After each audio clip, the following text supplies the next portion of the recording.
You are looking at Julian's pronunciation guide, where we look at how to pronounce better some of the most mispronounced words in the world, like this other curious word. But how do you say what you're looking for today? We are looking at how to pronounce this word, and we'll be looking at how to say more confusing vocabulary too, so stay tuned to the channel loads to learn here 2 different ways of pronouncing it in English, because it comes from French vermeil. So there's Vermeil, that's one way, probably more US, and another way is Vermeil, more the British way and closer to the French Vermeil or Vermeil. It's easy.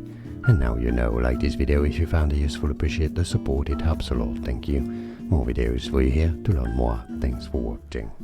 Here are more videos on how to pronounce more confusing words and names too many mispronounced. Like this video if you found it useful, I appreciate your support. I'll see you soon and thanks for watching.